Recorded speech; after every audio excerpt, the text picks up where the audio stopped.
Welcome to this week's episode of Those Two Guys Talk Disney. Forgive my camera, it keeps kind of like auto-focusing every time I move. I'm Justin, joined again by Jay. What up? This week we're actually talking about Snow White and the Seven Dwarfs. We're going real old school. Yeah. It's Disney's first feature-length film. Yep. Their first feature-length film. It was animated. The synopsis: the grim fairy tale gets a Technicolor treatment in Disney's first animated feature. Jealous of Snow White's beauty, the wicked queen orders the murder of her innocent stepdaughter, but later discovers that Snow White is still alive and hiding in a cottage with 7 friendly little miners. Disguising herself as a hag, the queen brings a poisoned apple to Snow White, who falls into a death-like sleep that can be broken only by a kiss from the prince. Mirror, mirror on the wall, who's the fairest of them all? It was released on December 21st, 1937. The budget on it was $1.5 million, which is insane when you think about that time period. And they made 418 in the box office. Yeah, no, they killed it. Like, at that time period, that is insane. Yeah, no, he killed it. $418 in the box office. Insane. Yeah, no. Especially back then, considering going to movies back then was probably, what, a couple bucks? A nickel? Like, real cheap. Like, that is insane. Yeah, he killed it. The ratings on this from IMDb is 7.6 out of 10. And 97% in Rotten Tomatoes. And Letterboxd is 3.4 out of 5. I got 96% on Metacritic, too. Yeah. Now, I could see why Rotten Tomatoes gave it such a high score. But that's insane that this has such a high score. Like, that's damn near 100. Yeah, it's based on a story that was written by, I'm not sure, pronounced William Grimm and Jacob Grimm. I'm not sure if it's pronounced William or not. It's because it's spelled weird. Wilhelm. I just know it's the Grimm fairy tale. And actually, with $8 million in international earnings during the initial release, it became the highest grossing film of 1938. Briefly holding the record of the highest grossing sound film of all time. It was also the highest grossing animated film for 55 years. They held that title. It was insane. Insane. It does make sense, though, when you think about it, because, I mean, for the time, they didn't have these, like, full-length films, that are color and with sound and words, and they didn't have that. I mean, Disney was right there, man. It is insane. It is one of the top 10 performers at the North American box office, and is still the highest grossing animated film with an adjusted gross of $2,297,000,000 worldwide. Its inflation-adjusted earnings top the animated list. That is insane. Insane. And this was like one of the first animated movies for Disney. It was the first. Yeah, like, it's insane. Yeah. That none of the other ones have topped it or beat it since. Notables. Walt Disney conceived the idea of making his first feature-length film in 1933, when his animation studio was focusing on productions of animated short films such as Silly Symphony series. Although they were popular with the audience, Disney believed that the shorts did not bring enough profit for future growth of the studio. He also saw... Hold on, I gotta switch pages here. He also saw the full-length film as a way to expand his storytelling possibilities, allowing for elaborate plots and character development. By late March 1933, he was approached by Mary Pickford, co-founder of United Artists, that was distributing Disney's works at the time. with a proposal for a feature-length animated live-action version of Lewis Carroll's novel Alice's Adventures in Wonderland. However, the project was soon scrapped when Paramount Pictures began production of their own film version.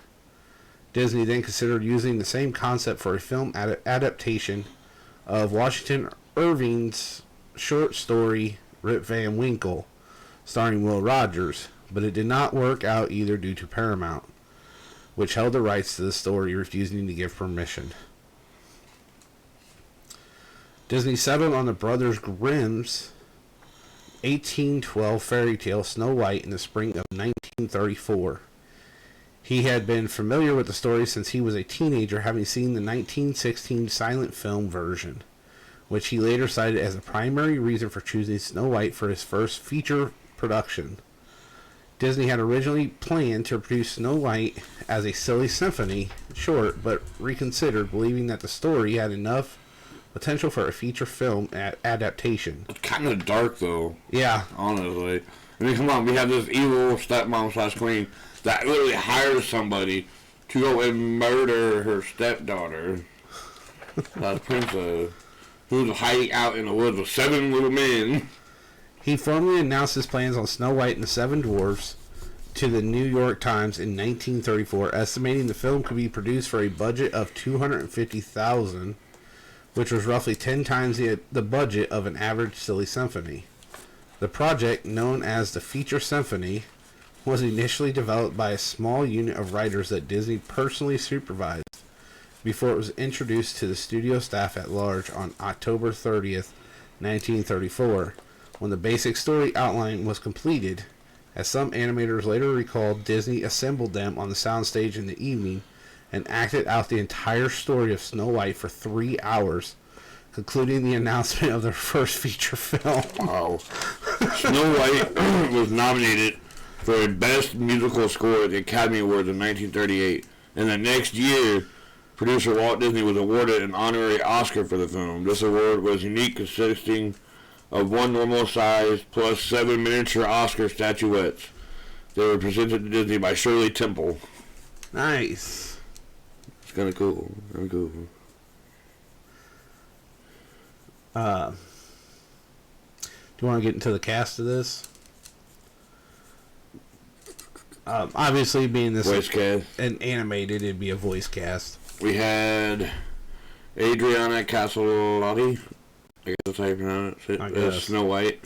Lucille Laverne as the Queen. Verne also voiced the witch, the Queen of Skies, obviously. Roy Atwell as Doc. Pinto Colvig as Grumpy. Colvig also voiced Sleepy. Oh, nice. Otis Harlan as Happy. Scott Mathraw as Bashful. Billy Gilbert as Sneely. Achoo! Oh.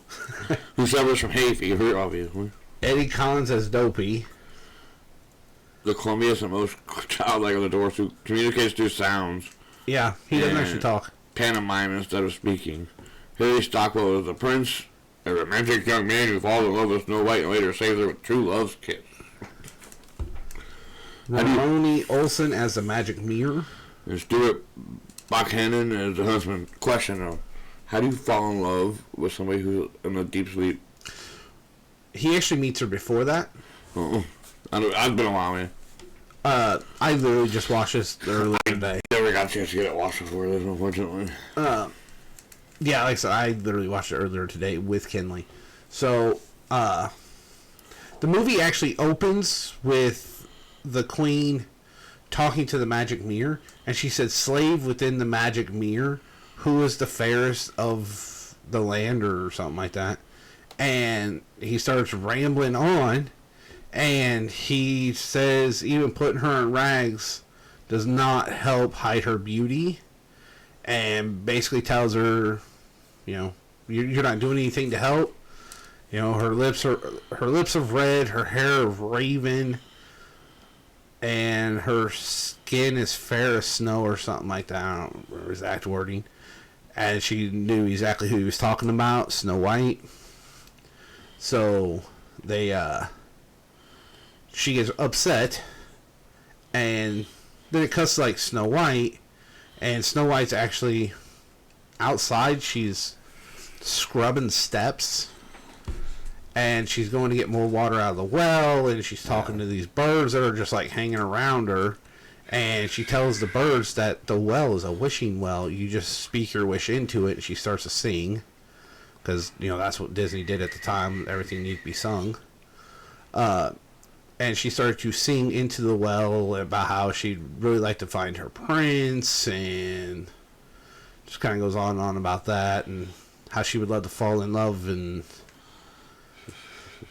then the prince actually shows up and starts singing. Because he actually climbs the wall. So basically breaks into her courtyard. And starts singing with her, and she runs.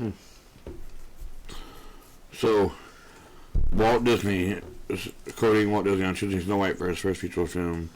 I don't know why I picked Snow White. It's just a thing that I remembered as a kid. I saw Margaret T. Clark in it in Kansas City. One time when I was a newsboy, they had a big showing for all the newsboys, and I went and saw Snow White. It was probably one of my first big feature pictures I'd ever seen.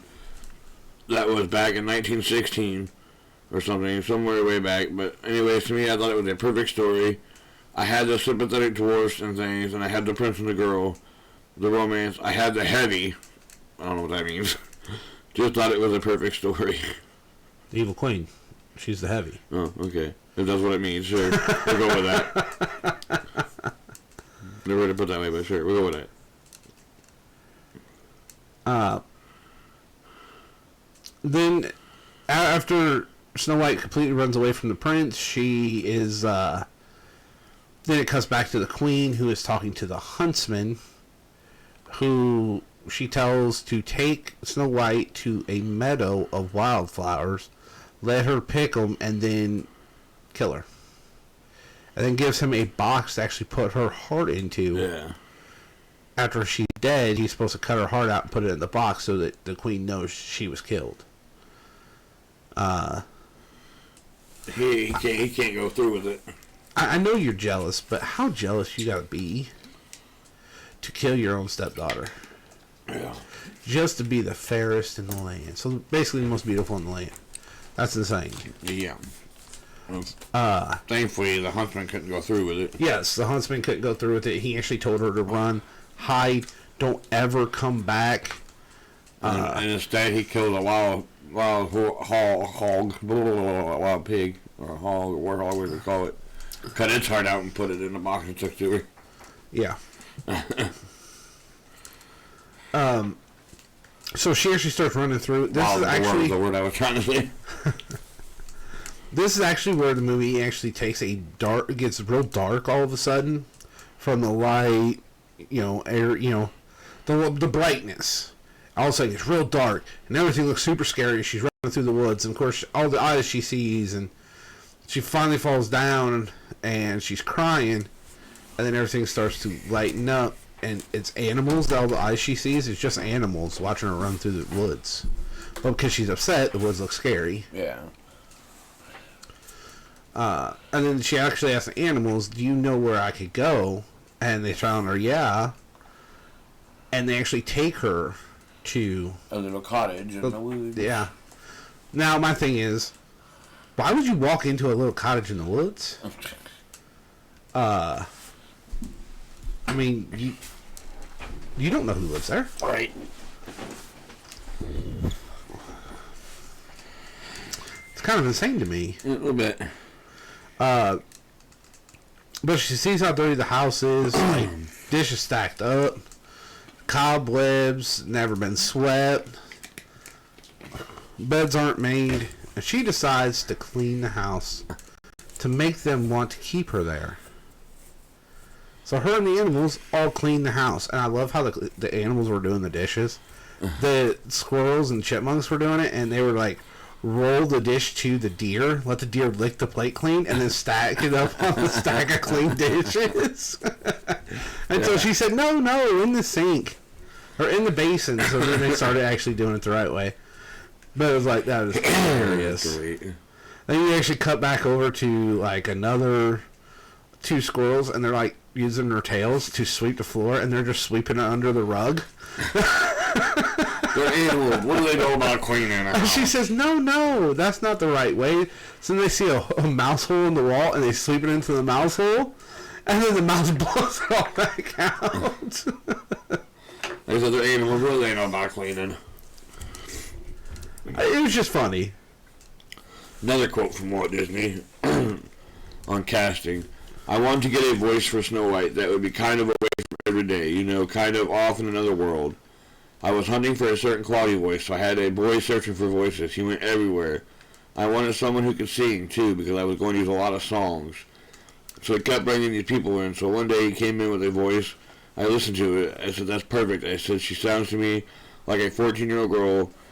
And he said, well, she's 18, But that was it. It was a little girl called Adriana Castellati, and she came from an opera family. She could do all this beautiful bird-like stuff, so I signed her.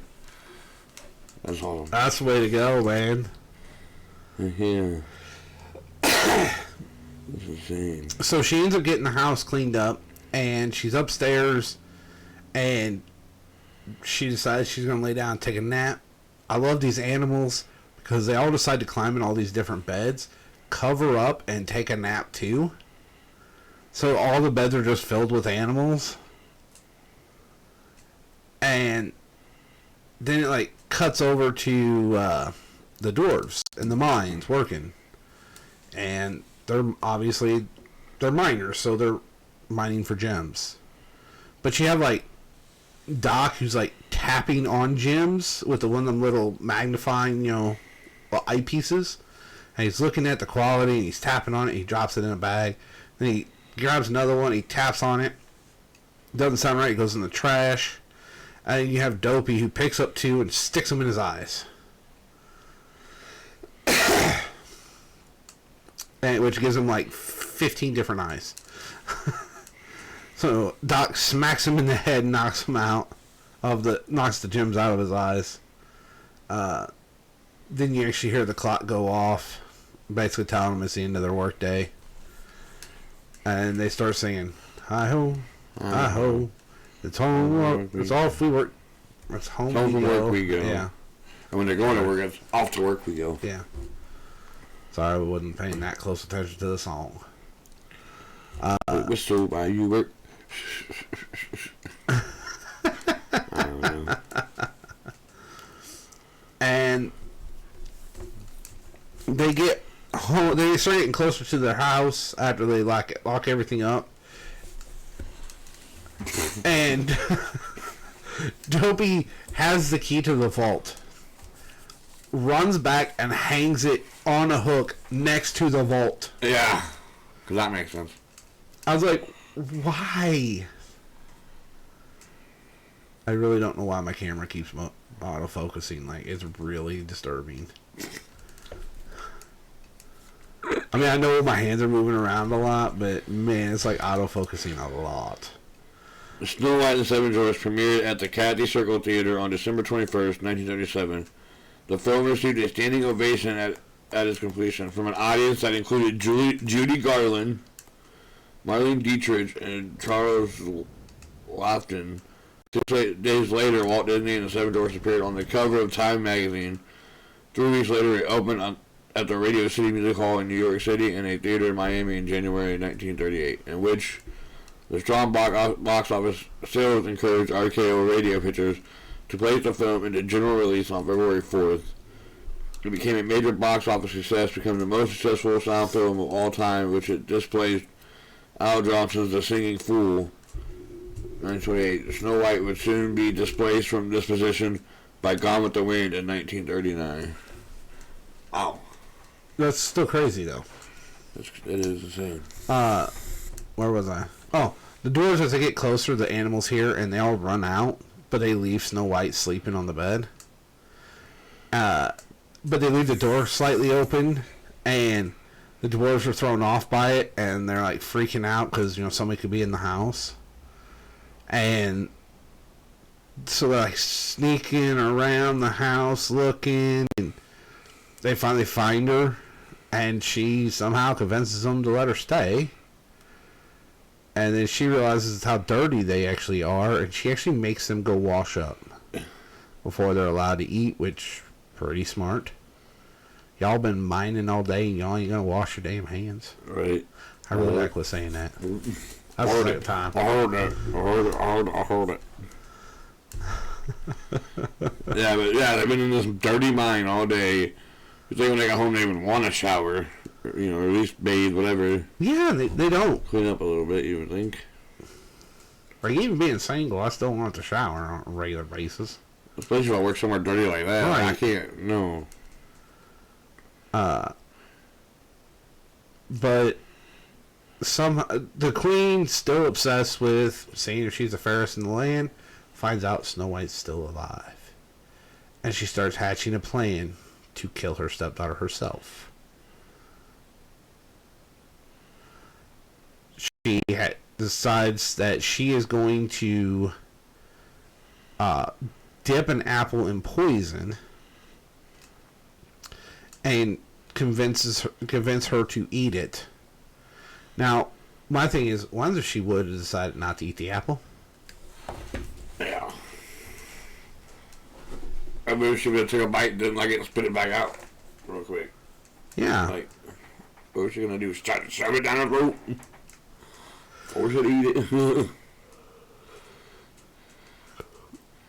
It's just like how like you said, how jealous do you have to be to go to them lengths? Like, literally, you hire somebody to do it, they can do it, so then you go take it upon yourself to put on a disguise and then go do it yourself. Yeah, that's what I mean. Like that's insane. You gotta be extremely jealous. Especially considering she ain't even in your house anymore, nowhere around. Like, she's hiding out in the middle of nowhere in the woods, nowhere around you. So why even bother with it? Right.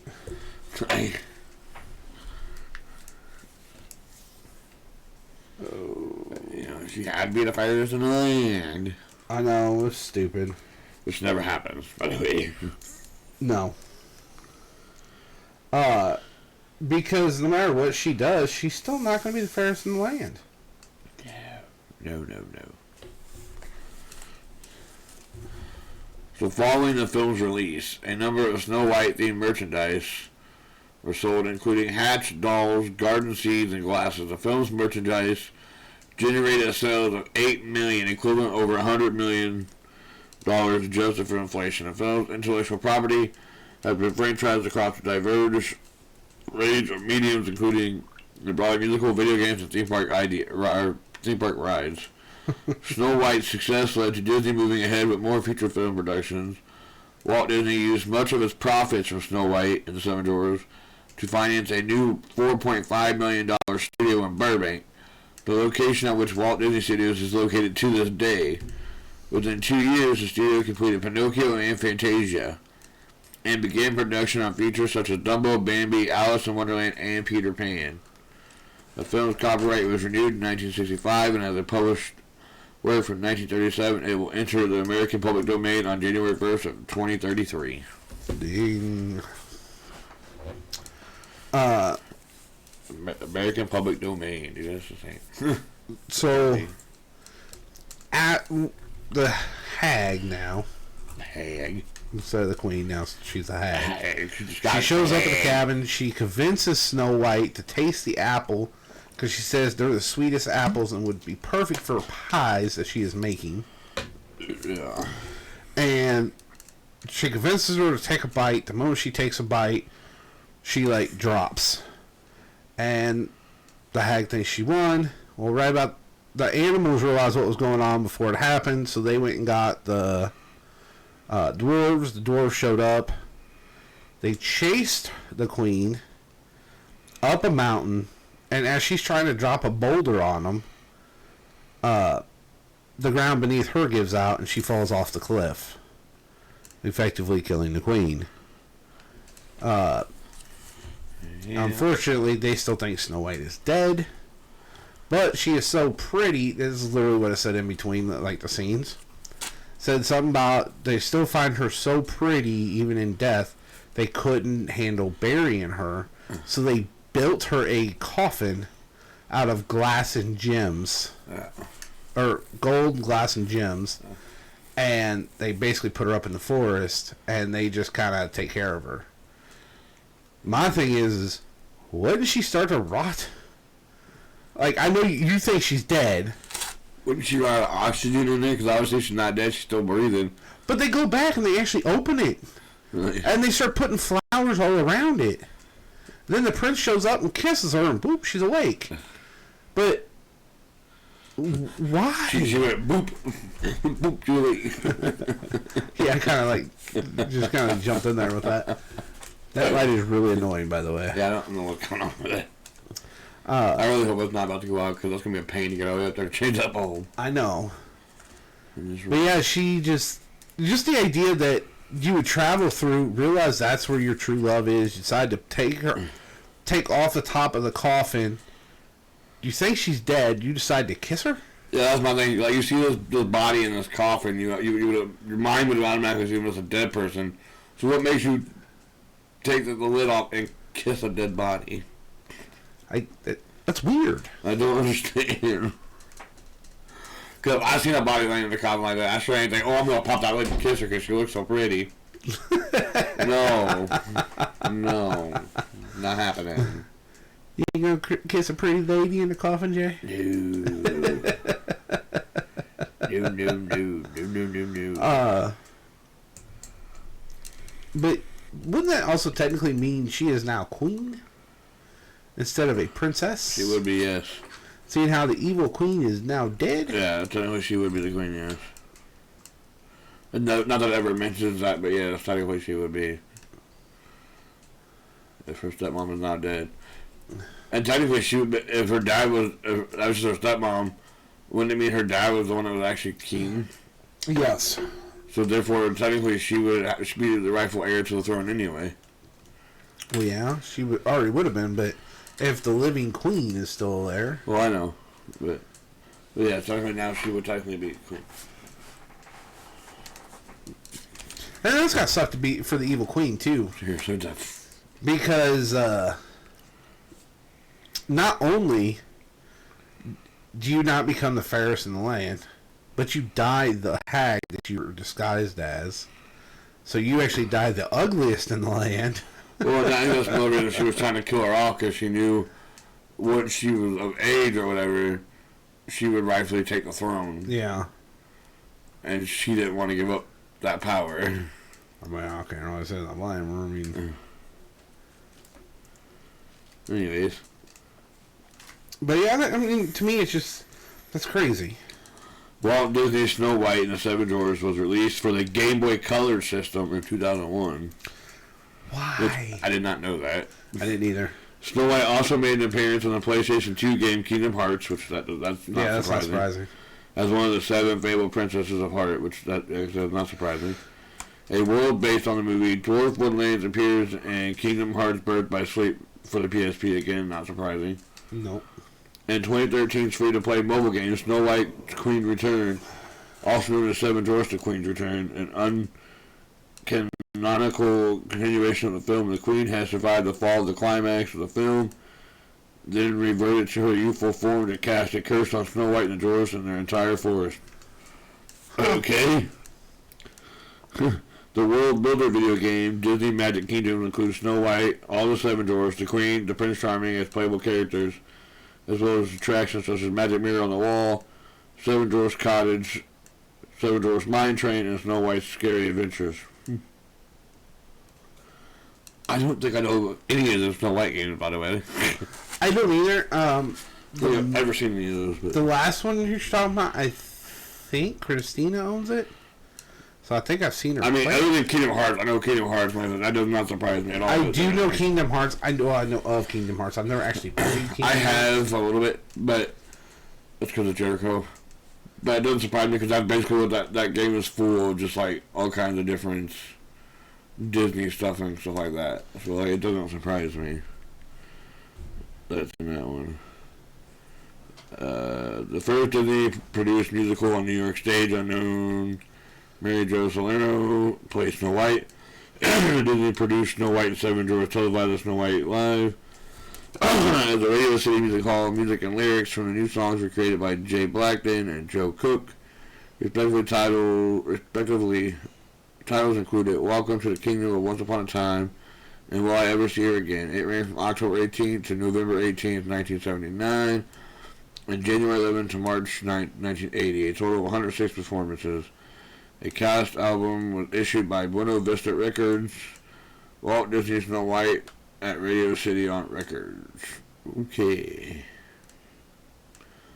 Canceled prequel, by the way.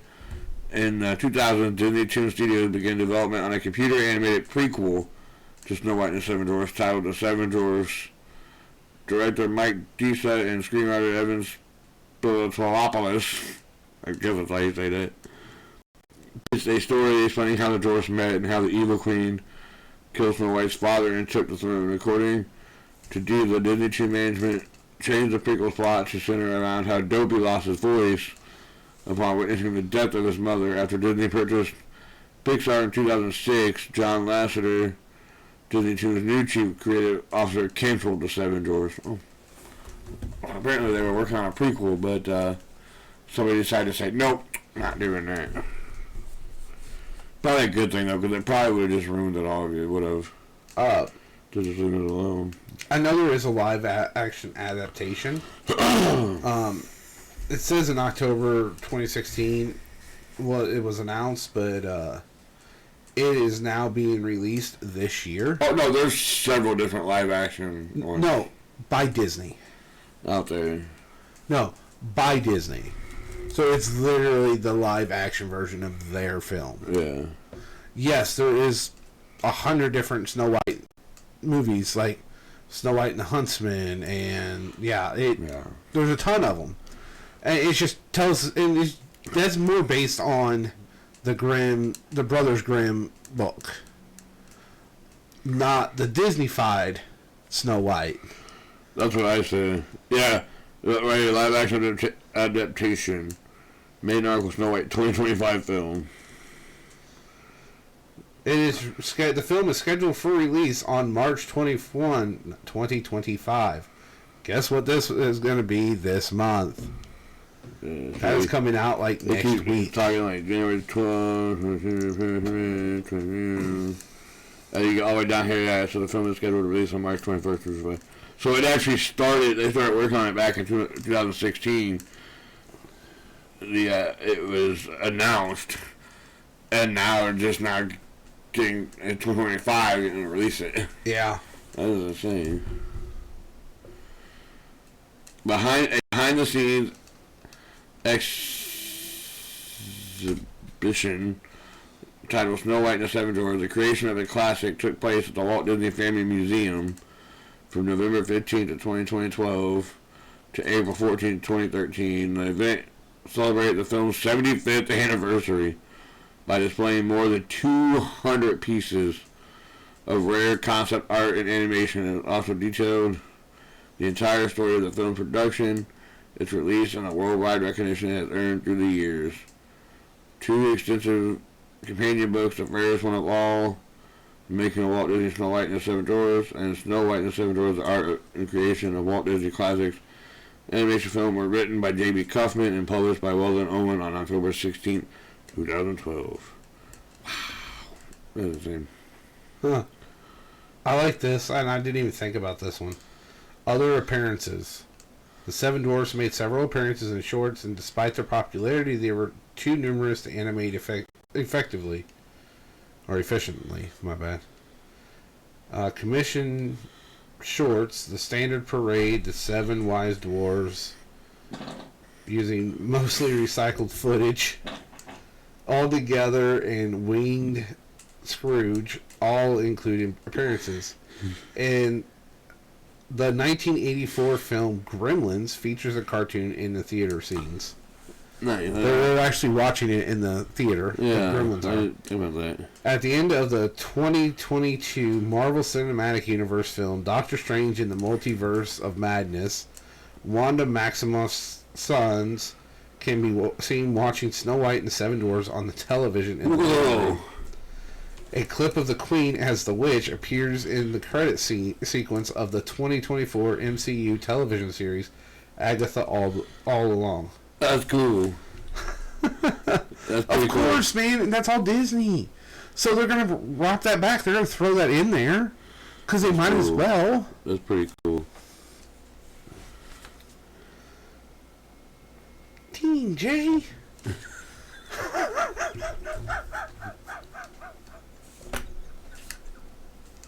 You're killing me, man. You're killing me. I'm glad my wife uses Gain now. I can smell the Gain. Oh, man. That's some pizza farts. Never thought we'd talk about pizza farts on a podcast for Disney. Oh, man. I mean, I don't know what more we can say about Snow White, man. That's... Your thoughts on the film? It's classic, man. This is a genuine classic. Like I said, it's a genuine classic. It's kind of dark, but then again, I mean, it was based off of Grimm fairy tales, so what do you expect? They Disney-fied it. But, so you technically don't see anybody actually die. that was Snow White, but she's technically not dead. She's just in a sleep. Yeah. That's what I mean. You don't technically see anybody die. You don't actually see the queen die. No. You just see her fall off the cliff. You're just assuming she dead. Yeah. So... yeah, that's a genuine classic. I remember watching it when I was a little kid. Yeah. Well, and to be fair, our parents watched this when they were kids, too. Yeah, and well, to be fair, our grandma had, like, every freaking Disney movie. Yeah, well, up until, like, all of us were grown, then she kind of quit collecting them. I wish I knew where them all went. Brenda. Last I knew they were in her storage, and Brenda had all her stuff in storage, but never did find any of her movies going through stuff out in the garage when they were trying to do garage sales and stuff. I thought Brenda had them all. They did find Peach Dragon, which I got. That was the one I wanted, the one movie I wanted at Grandma's, which I have. The only VHS technically that I own anymore, and it's that one, and it's in my cabinet. I don't own any. It was Grandma's, and that was one of my favorite movies, so... I never got my CD that I was supposed to get when Brenda was going around having everybody write down what movie and what CD they wanted at Grandma. I never got one either. I never got my CDs. I don't know if she ever found any of the CDs. But other than Peach Dragon, I don't know if she ever found any of the rest of the movies. They've got to be out there in the garage somewhere, I would assume. In the box. I would assume. Because Grandma had a lot of freaking movies. Oh, yeah. But yeah, like Jake said, this movie is a classic. My 5-year-old was sitting down watching it. The problem is she wasn't really following it, and it wasn't really grabbing her attention. For us as kids, it grabbed our attention. We'd sit there and watch it. Even if it wasn't our favorite, we would still watch it when it was on. Us as kids, though, that was still pretty new and exciting to us. Yeah. Where cartoons now are like 3D animated. Yeah, so that's just, kind of blasted for kids nowadays. Because animation is so crazy now. Yeah, well now it's all computer animated. The way they it's can not do things. Hand drawn. This movie is hand drawn. Yeah. Well, be back with this, I would say next week, but I'm going to release this within like 3 days from the release of this one. I'm actually going to release this on St. Patty's Day.